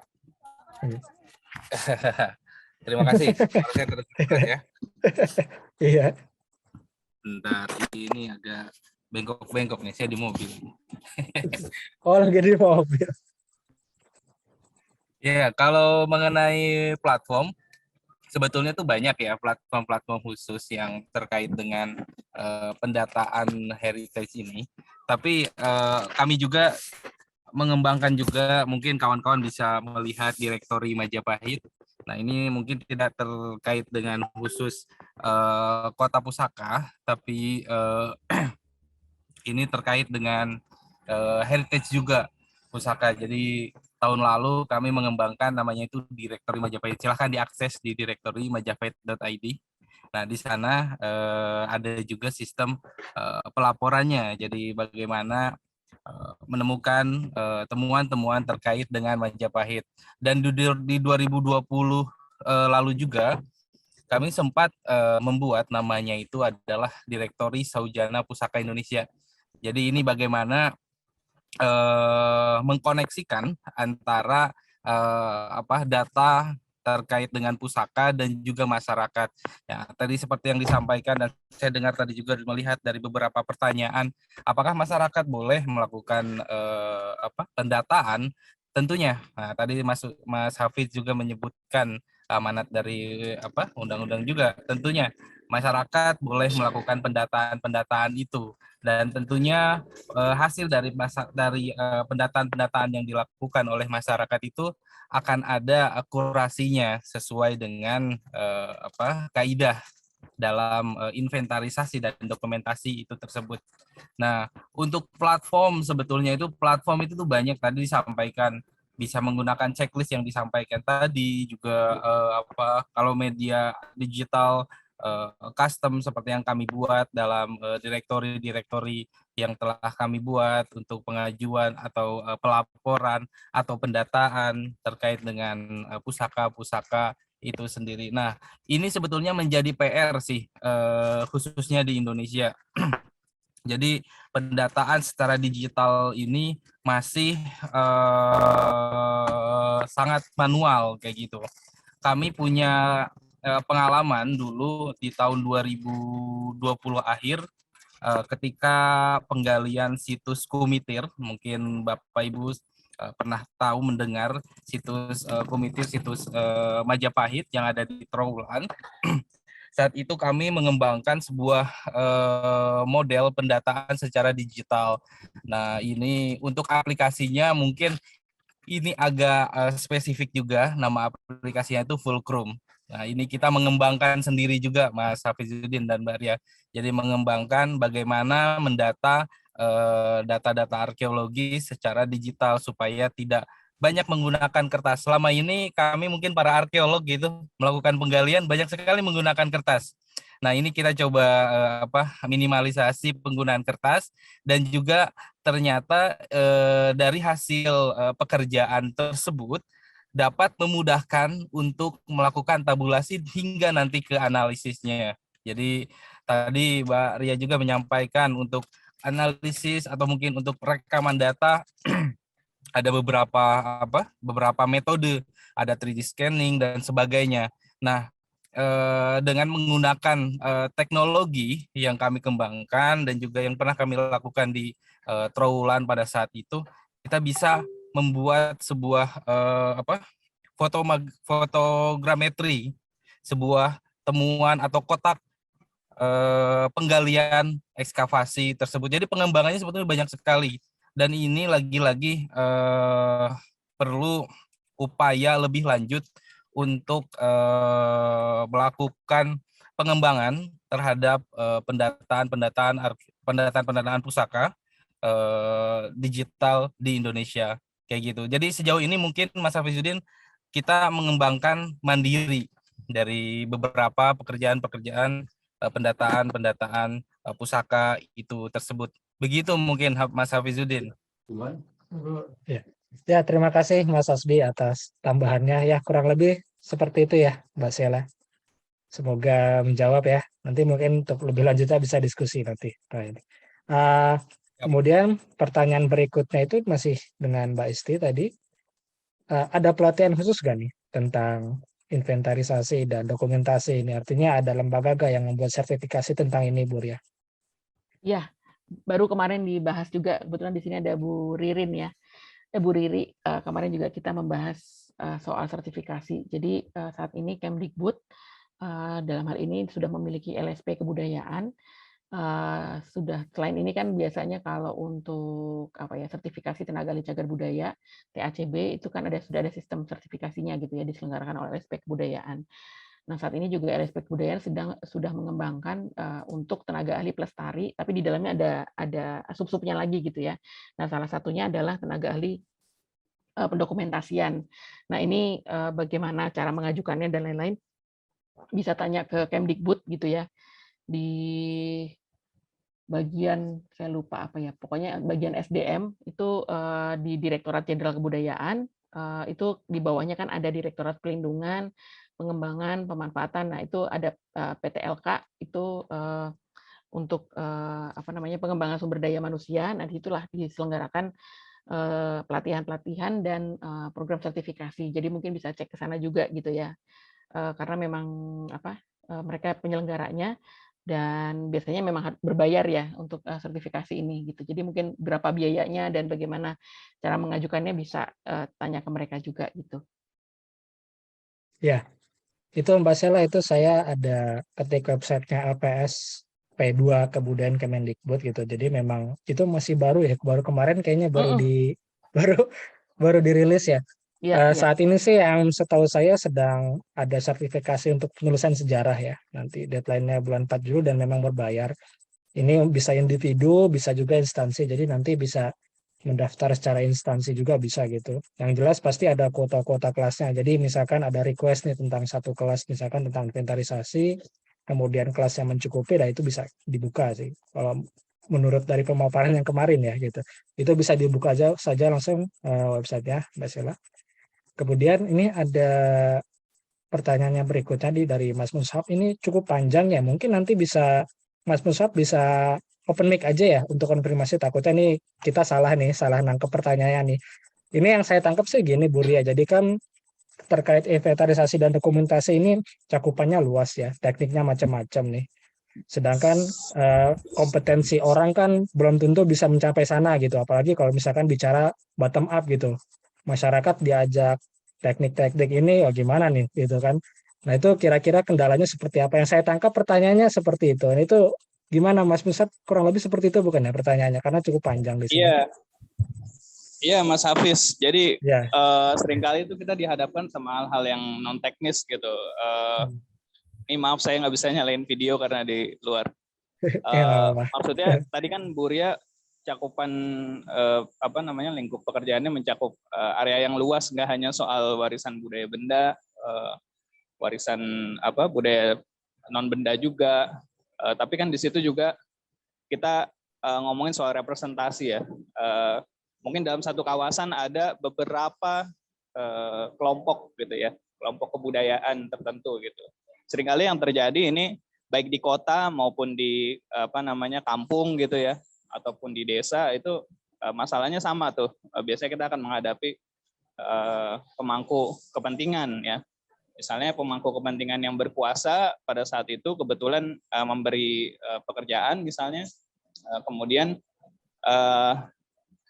memiliki posisi gitu terhadap inventarisasi dan dokumentasi ini, dan mereka menentukan mana yang harus diinventarisasi, mana yang harus didokumentasi, dan mana yang enggak gitu. Padahal mungkin tadi ya dari area yang sangat luas itu sebenarnya bisa mencakup semuanya sebagai peneliti gitu atau sebagai seorang dokumenter. Kita ingin semuanya itu bisa tercakup gitu. Tapi di sisi lain ya tadi apalagi kalau posisinya sebagai pemberi pekerja gitu ya, pemberi pekerjaan gitu. Nah ini dari pengalaman yang banyak dari Ibu Ria, saya sebetulnya pengen dengar taktik dan strategi yang dilakukan dalam hal inventarisasi dan dokumentasi ini. Apakah kita akan tetap berupaya semuanya kita dokumentasi gitu, lalu kemudian nanti untuk pengolahannya kita kita serahkan pada pemberi pekerjaan, atau seperti apa? Terima kasih Bu Ria. Ya, ini kayaknya curhat nih, pengalaman pribadi jangan-jangan. Iya. Kebetulan kami saat ini juga bersama Mushab gitu ya, sedang melakukan riset penelitian karena memang akan dijadikan buku gitu ya. Cuma memang banyak hal politis gitu ya di dalamnya. Apalagi kayak misalnya ada sejarah gitu ya yang tidak black history atau bahkan ada sejarah yang tidak ingin disampaikan gitu loh oleh generasi itu atau pemberi tugas itu ya. Artinya kalau kita sih sebagai peneliti atau dokumentasi apapun itu sebenarnya harus kita dokumentasi ya. Cuman memang laporan mungkin yang disampaikan kepada pihak yang memberi tugas ya memang mau nggak mau sesuai dengan yang mereka minta gitu ya, ada time frame-nya, ada batasannya lah seperti itu. Cuman kita tetap megang datanya gitu ya. Jadi sewaktu-waktu kan yang namanya sejarah itu kadang ada waktunya untuk dibuka ya atau diungkap gitu ya. Nah itu memang nggak bisa setiap kali data itu bisa langsung terungkap karena pasti yang namanya politik itu terjadi di mana saja gitu ya. Ya kita tahu juga gitu masa-masa sebelumnya Orde Baru, Orde Lama dan lain sebagainya. Nah, jadi menurut saya kita ya maksudnya selaku peneliti gitu, apapun itu tetap kita keep gitu datanya. Nanti ada suatu waktu atau periode tertentu yang itu nanti bisa disampaikan atau dinarasikan. Tidak saat ini, mungkin 1 tahun, 2 tahun lagi gitu ya, bergantinya kepemimpinan, hal itu bisa disampaikan. Cuman dari kita selaku peneliti atau pencatat data, apapun itu kita harus catat. Nah, kemudian yang kesulitan juga adalah khususnya terkait dengan narasi warisan budaya tak benda gitu ya. Apalagi kalau Indonesia ini kan boleh dibilang budayanya bukan budaya tulis gitu ya, kebanyakan budaya lisan. Ini kan juga kadang-kadang jadi tantangan juga buat kita gitu ya untuk menyampaikan hal-hal yang tidak ada sumber literaturnya gitu. Dan nanti mungkin ini kan kita lagi diskusi ya, berbagi ya. Ini saya lihat ada Mas Yohanes Wirzal, ada Temas gitu ya, dan mereka saya tahu juga sering melakukan inventarisasi dokumentasi di kampung-kampung tradisional gitu yang ada di Riau. Maksudnya menarik juga karena apapun itu kita catat saja gitu ya Musab. Jadi kayak kemarin kita bilang kita pada waktu kita diskusi soal Kampung Kangai gitu ya. Menurut tutur si pemilik rumah ini, versinya dia dalam tanda kutip maunya begini gitu ceritanya.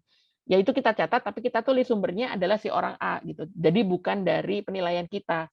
Jadi kalaupun orang membaca rujukannya jelas bahwa yang menceritakan itu adalah si orang A tahun sekian di kampung ini tinggalnya dia sebagai apa gitu ya, termasuk juga kayak misalnya ada tetua-tetua adat apapun itu ya itu kita catat aja sumbernya siapa gitu ya, karena nanti kadang namanya tradisi tulis itu kalaupun misalnya tidak ada di kebudayaan kita, kadang-kadang ada peneliti-peneliti atau antropolog gitu ya yang pernah datang ke Nusantara kemudian mencatatkan itu.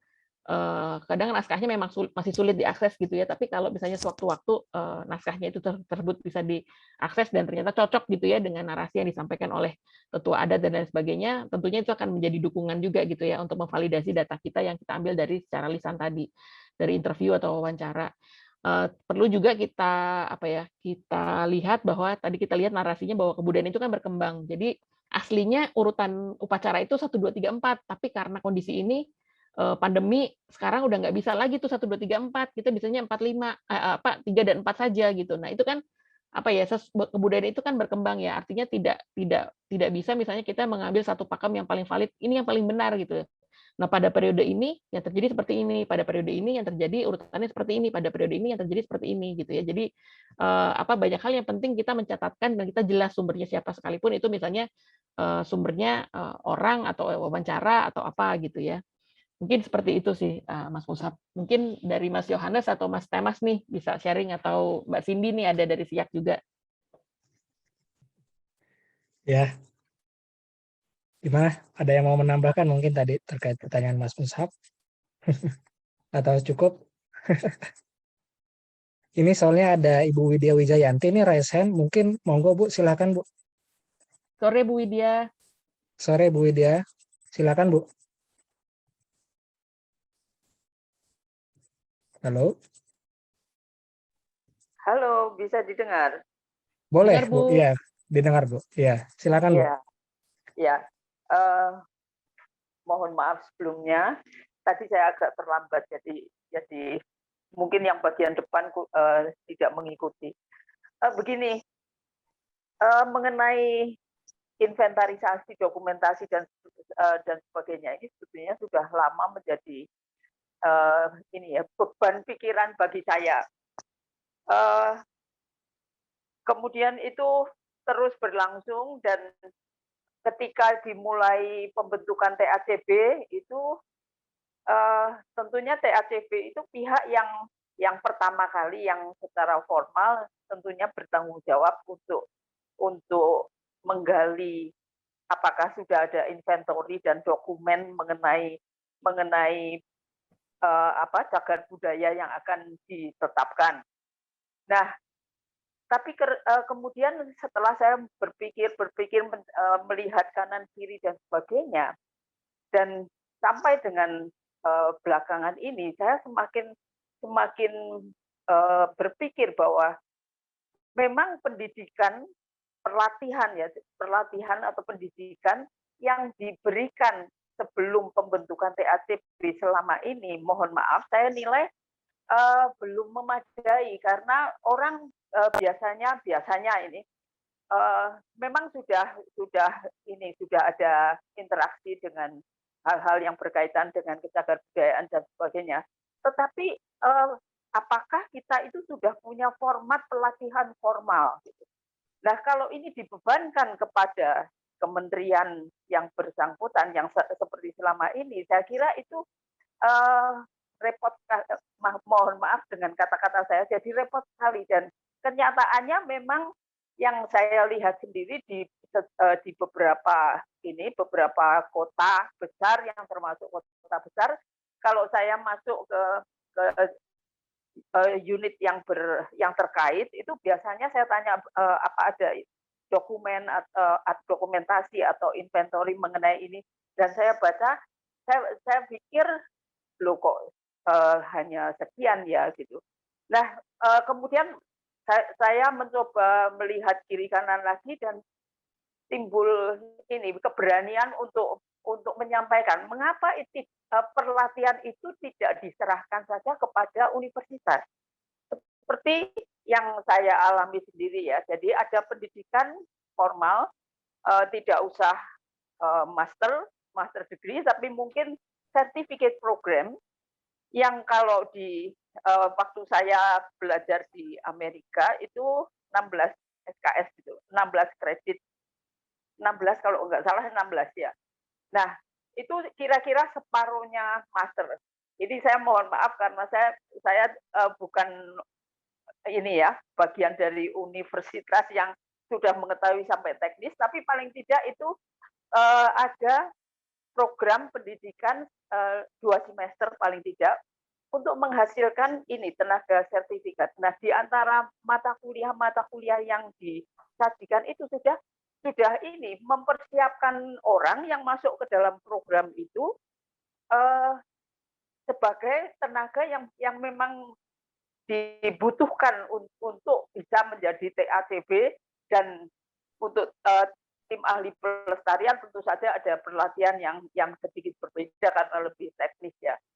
Dan sertifikat program ini bisa menjadi bagian dari misalnya attach to sekolah arsitektur atau attach ke sekolah sipil bisa lah, atau ke misalnya perencanaan dan perancangan wilayah itu bisa di-attach dan dibuat fleksibel mungkin. Mengapa kita kok mesti pusing-pusing? Karena kalau ini sertifikat program ini diadakan, itu jangkauannya akan lebih banyak dan kita bisa menyusun kurikulum yang garis besar kurikulum yang bisa dipraktekkan di mana-mana di seluruh RI. Kapan lagi kita itu tidak terkejar? Saya sudah menanti bertahun-tahun rasanya tidak terkejar. Mohon maaf kalau saya salah, tapi mungkin ini Bu, mohon dipersingkat mungkin Bu ya.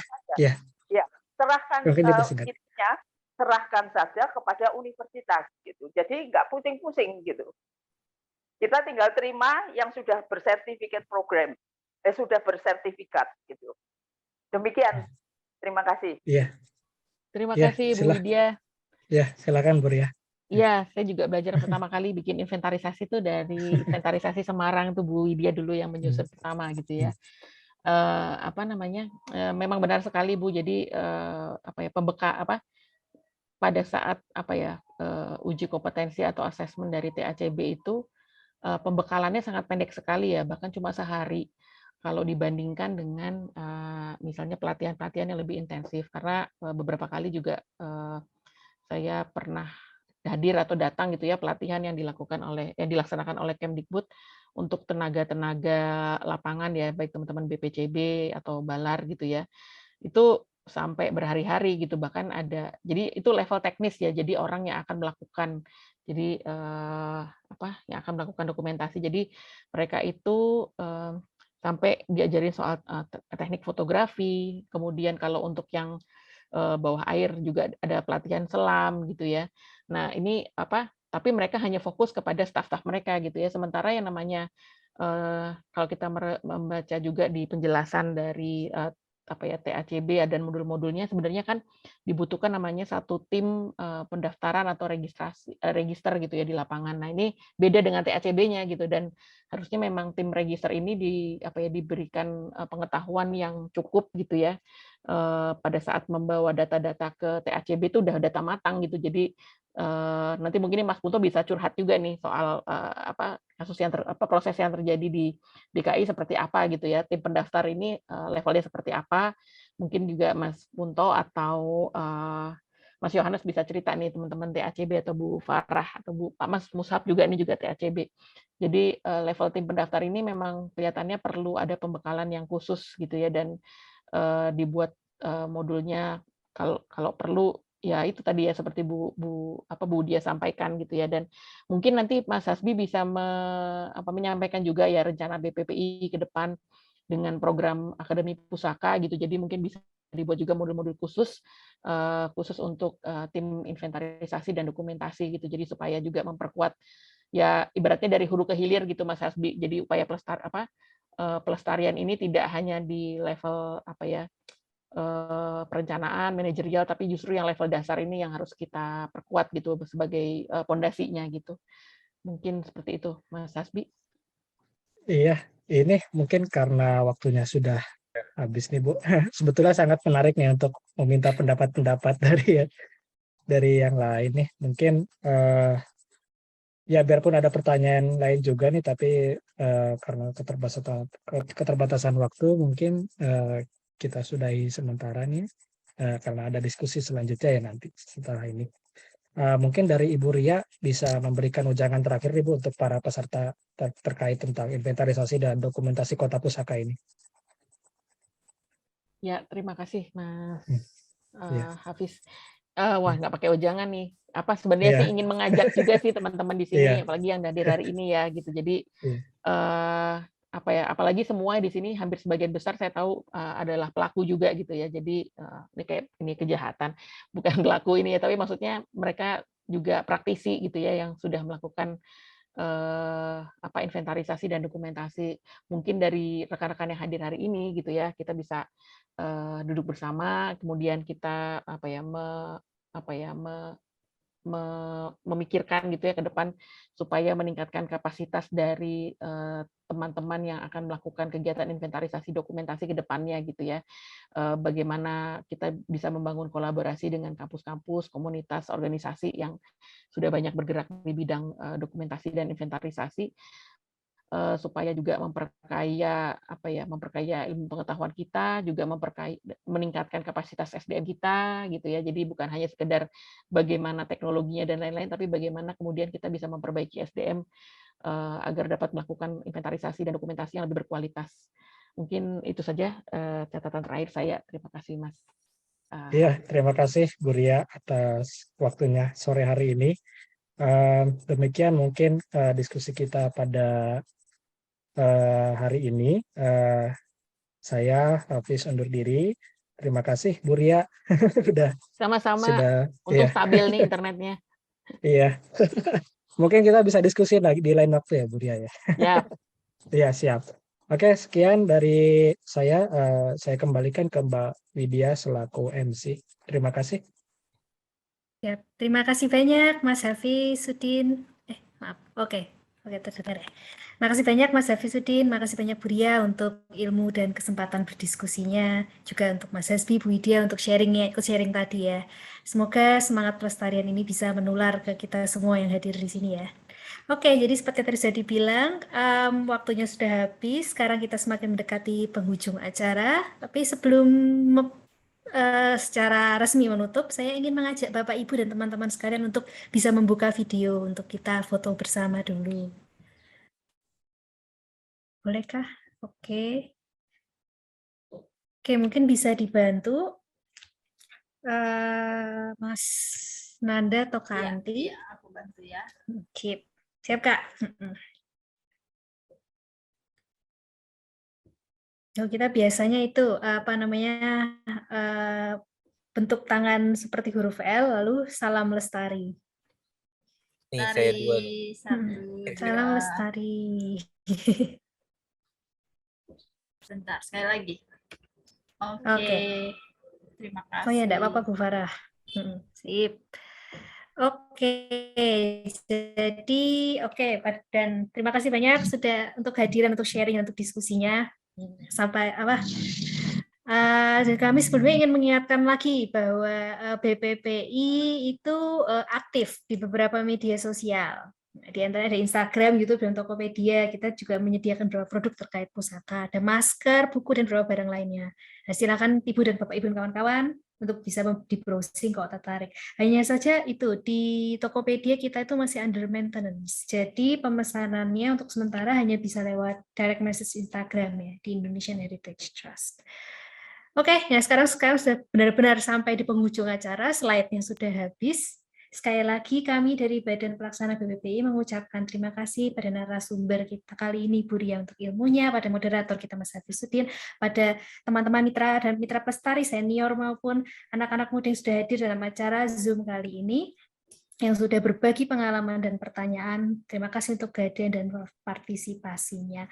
Assalamualaikum warahmatullahi wabarakatuh. Shalom, Om Swastiastu, Namo Buddhaya, salam kebajikan, rahayu, rahayu, rahayu. Salam sejahtera bagi kita semua, sampai bertemu lagi bulan depan.